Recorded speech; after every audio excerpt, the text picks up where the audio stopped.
Giorgia Meloni is set to become Italy's first female prime minister, as her party, Brothers of Italy, are to receive 26% of the vote share, an increase of nearly 22%, with their slogan, God, Homeland and Family. Oh, there is no surprise that Ursula von der Leyen is already getting her knickers in a twist about how the European Union may react.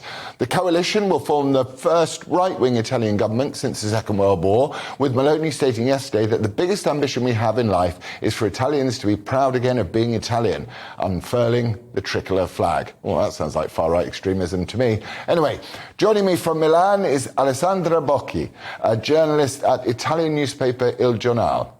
Alessandra, what has sparked this change of course in your country? Well, there's really been disillusionment with how the pandemic was managed. We had very strict lockdown restrictions. And also, there's been, before the pandemic, a problem with mass immigration. So these two factors put together made Meloni the most sort of likely candidate to win this election. The massive draconian measures played a huge part in this sudden lurch to the freedom side of the argument, rather than what one would call the right.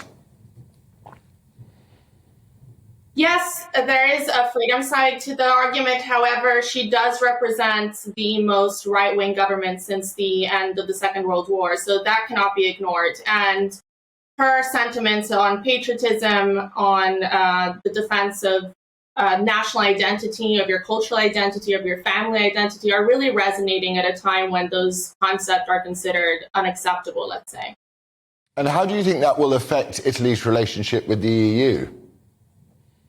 Well, von der Leyen already said that she's ready for retaliations if Meloni wins this election. However, the EU doesn't really have much choice. I mean, with Poland and Hungary and now Italy disagreeing with their main, let's say, policy towards the member states, they have to accommodate their views. So there is chance for reform in the EU, possibly.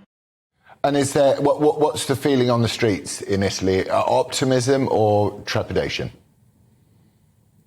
I would say there is optimism. However, it's important to take note of the fact that she won with 26%, which isn't really that much. But she did win an overall right-wing coalition with 46%. So there is optimism, and the people I spoke to are happy that there's a likelihood of things finally possibly changing in the future.